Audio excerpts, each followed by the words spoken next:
Isang magandang umaga po sa ating lahat. Buong mamamayan ng lungsod ng Taguig. Nandito po muli kaming tatlo, si Pastor Jim. Magandang umaga po. At si Pastor Tony. Magandang umaga po sa inyong lahat. Sa isa na naman pong segment ng programang Source of Strength or SOS.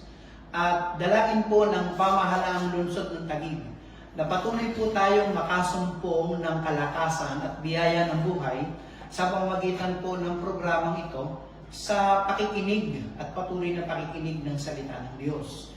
Ganoon din, na patuloy po nating huwag makalimutan at laging naitutuon natin ang ating isip sa Panginoon na siya nagbibigay sa atin ng buhay, kalakasan, pag-iingat at ang lahat-lahat ng ating pangailangan.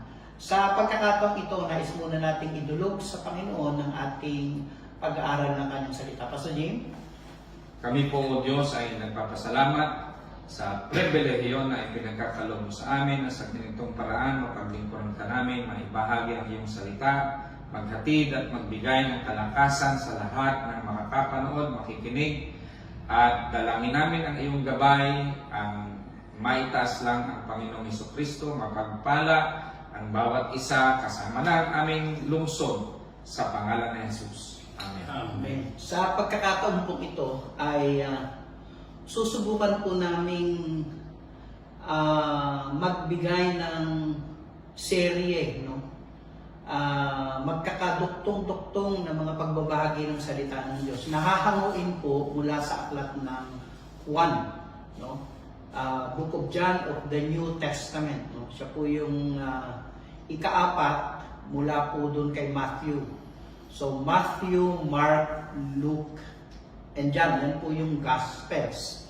Tinawag po itong Gospel dahil it's more than a history of the life and ministry of Jesus. It's also more than the biography of Jesus. So dahil po nung hindi nila ma-classify doon sa traditional way of classification, tinawag po ito ngayon na Gospels or Good News. The Good News according to Matthew, the Good News according to Mark, Good News according to Luke, and the Good News according to the Book of John. If we go bigger, ang Biblia po ay hinati sa dalawa, the Old Testament and the New Testament. The word Testament is also the same as the word covenant. So, Old Covenant and the New Covenant. The Old Covenant, that is Genesis up to the book of Malachi. Yan po ay 39 na aklat. Yan po ay tungkol sa mga batas, kautusan. Mababasa nyo rin po yan yung kwento ng kasaysayan ng bansang Israel mula sa simula. At pagdating naman po ng New Testament, makikita po natin yan ang pagpasok naman ng kapanganakan ng Panginoon at ang kanyang misyon kung bakit kinakailangan niyang pumunta rito. So, maaring matalakay namin yan little by little as we go and look closely at the book of John. So, babasahin po sa atin ni Pastor Tony yung magsisimula tayo muna ngayon sa chapter 1, verse 1 to 5. And then, pagkatapos niya pong basahin, ipapaliwanag sa atin ni Pastor Jim ang dahilan kung bakit ang aklat na ito ay isinulat. At pagkatapos, babalikan po natin si Pastor Tony para naman po ipakilala yung author kung sino itong John na ito. Okay? So, Pastor Tony, pwede bang pakibasa natin John chapter 1, verses 1 to 5. Sa wikang Tagalog, ganito po ang nakasaad sa Juan 1:1 hanggang 5. Nang pasimula ay naroon ng salita. Ang salita ay kasama ng Diyos, at ang salita ay Diyos. Sa pasimula ay kasama siya ng Diyos. Nilikha ang lahat ng bagay sa pamamagitan niya, at walang anumang nalikha nang hindi sa pamamagitan niya. Ang nilikha. Sa kanya ay may buhay, at ang buhay ang siyang ilaw ng sangkatauhan. Nagliwanag sa kadiliman ng ilaw, at hindi ito nag-api kailanman ng kadiliman. Okay, at gusto kong magpala ng pagkabasa ng kanyang salita. Pastor Jim, pwede bang pakisaysay mo sa amin kung bakit isinulat ang aklat na ito?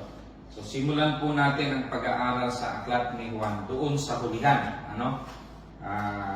Mahalaga po kasi maalaman natin sa simula yung layunin, yung pakay, yung purpose kung bakit isinulat ang isang aklat. At ito po ay nasa John chapter 20, verse 30 and 31. Basahin ko po. And truly, Jesus did many other signs in the presence of His disciples, which are not written in this book. But these are written, ito ho yung purpose, but these are written that you may believe that Jesus is the Christ, the Son of God, and that believing you may have life in His name. So ang layunin po, ang pakay, ang purpose ng pagsulat ng John ay ipakilala si Kristo at makilala natin na si Jesus na ang Kristo, ang anak ng Diyos, at pag tayo po ay naniwala, tayo ay magkakaroon ng buhay na walang hanggan. Kaya po, mahalaga ang pag-aaral na ito dahil na kay Kristo ang buhay na walang hanggan, na kay Kristo ang talagang source of strength. Yan, praise God. So, malinaw ang sinulat ni John sa layunin niya. That you may believe that Jesus is the Son of God and that by believing in His name, you might have eternal life. Pastor Tony, pakilala mo kung sino yung author? Ang sumulat po ng aklat na ito ay si Juan mismo, si John.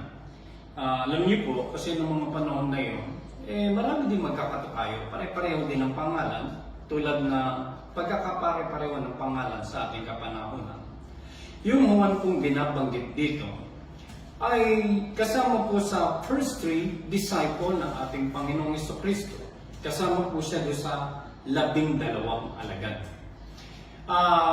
Iba po yung John the Baptist, kasi si John the Baptist po ay pinsan ng ating Panginoong Jesucristo.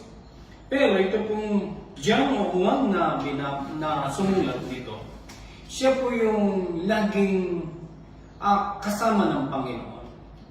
Laging nakadikit, siya po yung laging nakahilig sa Panginoon, kaya siya yung masasabi natin, kumbaga siya yung pinaka-sip-sip sa Panginoon. Sip-sip yung term na kasi laging gusto niya, nandun siya lagi sa piling ng ating Panginoon, kasama siya sa bawat ministeryong ginagawa nila. Kaya ito pong Juan ito, siya po yung binansagang Juan na minamahal ng Diyos o John the Beloved. Iyan, So, ganda. Maganda rin po yun. Legacy ni Apostle John yan Pastor Jim. Ang ganda na yun ay nakalagay, 4 times. He was mentioned as the disciple whom Jesus loved. Basahin ko lang dagdag ko doon kay Pastor Tony. John 13:23. Katabi noon ni Jesus ang alagad na minamahal niya. John 19:26. Nang makita ni Jesus ang kanyang ina at ang minamahal niyang alagad. John 20 verse 2. Dahil dito patakbo siyang pumunta kay Pedro at sa alagad na mahal ni Jesus. And in John 21:20, lumingin si Pedro at nakitang sumusunod ang alagad na minamahal ni Jesus, na siyang humilig sa dibdib ni Jesus nang sila'y naghahapunan at nagtanong, Panginoon, sino po ang magkakamulo sa inyo?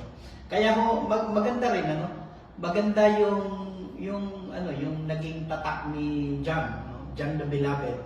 Or dito sa 4 na talatang binasa ko, he was called the disciple whom Jesus loved. Pinaliwanag din sa atin ni Pastor Jim, baka may idadagdag ka pa? Dito po sa pagkakasulat ni Juan tungkol sa yung parang biography ng ating Panginoong Jesucristo, halos ang church po ay nasa mag-100 mag-iisang daang taon na in existence, no? At marami po ang nakapasok na mga katuruan na iba-iba at hindi sila magkasundo kung sino ba talaga si Kristo. Kaya ang Book of John ay pagpapakilala ni Juan kung sino talaga si Kristo. At dito po sa unang talata na binasa ni Pastor Tony ay ipinapakilala ng malinaw ni Juan kung sino talaga si Kristo. Na si Kristo po ay Diyos. Good. May nagdag ka pa, Pastor Tony, doon sa binanggit niya? Bago tayo dumakot. Yun. Sa aklat na ito ni Juan, nililinaw po dito. Ito yung magandang talakayin, lalo na nga po sa mga nagpapasimula ng pagsasaliksik o pag-aaral ng salita ng Panginoon. Mainam po talaga dapat simulan natin sa aklat ng Juan. Kaya siguro Juan sa salita natin. Ano po? Importante po yan kasi dito po sa aklat ng Juan, inilalarawan talaga yung kanyang pagka-Diyos na mismo. Kaya sa inyo po mga baguhan, beginner na nagbabasa, nagsasaliksik ng salita ng Panginoon, marapat po ang aklat ng Juan ang una ninyong tunghayan. Yun. Linawin lang natin. Yung word na binabanggit po rito, in the beginning was the word. Yung word po dito, ang tinutukoy nito ay si Jesus Christ. Kasi doon sa verse 14. Oo, dahil matutunghayan natin sa verse 14 na ang salita ay nagkatawang tao. Ayun. Si Kristo po yun. Ayan. Okay. Sige. So, dahil napakabilis ng oras, idadagdag ko lang po itong nalalabi na ilang nakita ko dito. Basahin po natin. Ang sabi rito, yung word na yon ay kasama ng Diyos. Nakalagay dito sa verse 2. Sa pasimula ay kasama ng Diyos ang salita. Verse 3. Nilikha ang lahat ng bagay sa pamamagitan niya at walang anumang nalikha ng hindi sa pamamagitan niya. Una, Pastor Jim, Pastor Tony, dapat din nating makita na hindi lamang ang Panginoon Jesus ay Diyos. Nakatulad ng binabanggit ng kapatid na Jim, no? Siya po ay manglilikhang Diyos. Siya ang creator. So, ang ibig sabihin nun, mahirap mong tawagin God ang isang hindi kayang manlikha. Dapat po, maunawaan natin na the God that we serve is a creator God. No? Siya po ay manlilikha. Hindi lamang siya manlilikha. Ang nakalagay ito, in Him was life. Manlilikha at nasa Kanya din ang buhay. So yung ating Diyos na sinasamba po ay manglilikha at may buhay. No? Kasi hindi ka pwedeng magbigay ng buhay kung ikaw mismo wala nang buhay. You can never create life if you yourself is not alive. Dito ang sabi rito, hindi lamang ang binabanggit dito at pinapaliwanag din dyan ay siya ay Diyos na manglilikha. Walang nalikha na hindi sa pamagitan niya. So kung gano'n, hindi tayo pwedeng maglikha ng Diyos. Kasi siya ang lumikha ng lahat. Pangalawa, nasa Kanya ang buhay. Kaya maganda po dito sa pamagitan nito ay nasuri natin na itong Diyos na ito pala ay mayroong buhay. At ikatlo, ang sabi dyan, and the light was the light of men. Siya din po yung ilaw ng sanlibutan. Siya yung nagliliwanag sa kadiliman. Alam niyo, madalas natin nadidiliman ng isip mo. Kailangan magliwanag. Kasi kung ikaw ay naglakad sa dilim, mahirap po yun . Ikaw ay madalas matalisod, mabangga, whatever. Dito sa paglalakbay natin sa ibabaw ng lupa, Pastor Tony, mahalagang meron kang nasusundang liwanag. No? Yun yung nagbibigay sa iyo ng gabay na yung tinatahak mo baga. Nasa tamang landas ka ba o hindi? So tatlo yun na naidagdag ko dito sa unang bahagi ng ating pag-aaral, unang series natin. Pakiulit mo nga, Pastor Jim, yung sinabi mo tungkol sa kay Jesus? Banggitin ko lang, meron kasing nagsasabi na si Jesus Christ daw ay created being din lang. Eh ang tanong ko, ang sabi rito sa verse 3, siya ang lumikha ng lahat at lahat ay nalikha sa pamamagitan niya. So, alam namang likhain din niya yung sarili niya. Di ba? Kaya separate siya sa kanyang creation. Sa verse 1, in the beginning was the Word. Ano bang ibig sabihin nun? May simula ang Panginoon. Meron din kasing nagsabing gano'n eh. Pero hindi yun ang grammar eh. Yung ibig sabihin lang, nung nagsimula ang simula, na andoon na ang salita. So itong pangungusap kong ito ay nagpapatunay na si Jesus Christ ay pre-existent. Matanong lang kita, maputol kita doon. Kailan mo nagsimula sa Salt and Light? Anong year yun? Mga 1985. Noong 85. Nang pasimula ng Salt and Light, naroon si Jin. Yes. Ang ibig bang sabihin? Yung bang simula mo. Yung magsimula mo. Hindi siyempre. Nandoon ka. Kaya nga nagawa mong likhay ng lahat. Kaya, Kasi walang nakalagay dito na ikaw, yun ang panahon ng pasimula mo. Malayo naman po yun. So, yung pinaliwanag po sa atin ni Pastor Jim, yung pre-existence, ang ibig sabihin lang nun, before everything, Jesus was there. No? Before everything existed, Jesus was there. Yun nga ang sinasabi nila eh. Kahit nga dun sa dito nang galing, ang tanong saan nang galing yung ganitong galing dun. Ayun po yun. At kailan nagsimula yung nagsimula? Yan ang magandang tanong. Kailan ba nagsimula yung simula? Wala kayong makita eh. Sa Genesis chapter 1, balik tayo yun ang simula eh. Ang Genesis, yun ang ibig sabihin ng Genesis, simula, di ba? Hindi, pero Pero itong gospel na ito, nagsimula in the beginning. Kaya nga. Dito kasi, isa sa uniqueness ni John, while the three synoptic gospels, Matthew, Mark, and Luke are called synoptic. They almost, most of them have the same stories. You can find in Matthew, you can find in Mark and Luke. Marami ang nagsasabi na mukhang nagkopyahan ng materials yung tatlo. Ang structure ng presentation, pare-pareho. Ngayon. Naiiba ang John. Ngayon, si John started the genealogy of Jesus Christ. Actually, he started with God. Ito kasi yung Genesis account was the beginning of the story of man. Adam and Eve. Doon nagsimula yun. Pero itong simula dito, hindi ibig sabihin na yun ang simula ng lahat. Long before, God was already there. Diba? Yun po yung ibig sabihin. No? Hindi. When God created the heavens and the earth, nagsimula yung time.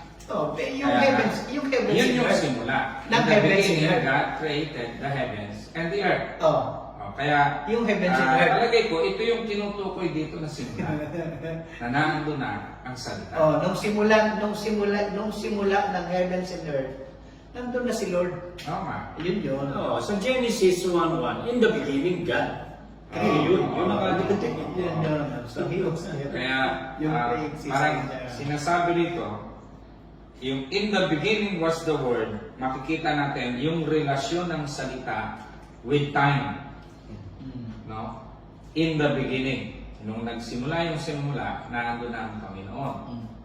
Then yung next paraphrase, and the Word was with God. Ito yung relasyon ng salita sa Diyos. At ang amazing dito, and the Word was God. With God was God. Kaya, teka lang, ilang Diyos ba ang binabanggit dito? Baka malito kayo. Sige nga. Ako po'y naniniwala doon sa doctrine, kami po ay naniniwala sa doctrine ng Holy Trinity, although wala yung salitang yan sa Biblia, yung salitang Trinity. Pero malinaw po sa Bible na si Kristo, the Word was with God, si Kristo, distinct, iba sa Diyos, no? Pero dito man ay sinasabi din that the Word is God. So So ito ang isa sa basihan ng sinasabi natin, isa lang naman talaga ang Diyos. Pero He manifests Himself in 3 persons. So si Kristo Jesus ay Diyos din. Okay. So, sige po, no? Malagom lang natin and to make it relevant sa buhay natin. No? Una dito, makita po natin na yung sinasamba natin ng Diyos, wala pong simula, walang katapusan. Amen. Okay? I am the Alpha and the Omega, the beginning and the end. Actually nga, dito nga pinakikita po natin na itong Diyos na ating sinasamba na pinagmumulan ng ating pong strength ay the reason we can come to Him is because actually He has no beginning and He has no end. He is always there. At ang maganda nito, He is always waiting for us. He is just prayer away that we can come to Him. At binigyan tayo ng assurance ng Bible.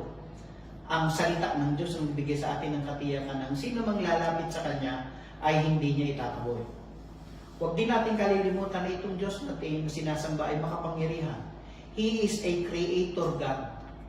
In fact, He creates everything. Lahat niya walang nilikha na hindi sa mamagitan niya.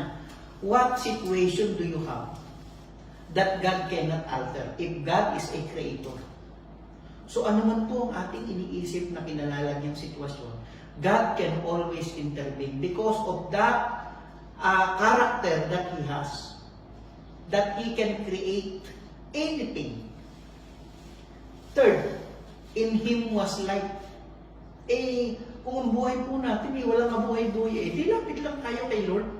Tayo nga po, gising tayo ng magang-maga, madaling araw, Pastor Tony, para lang maghanap buhay.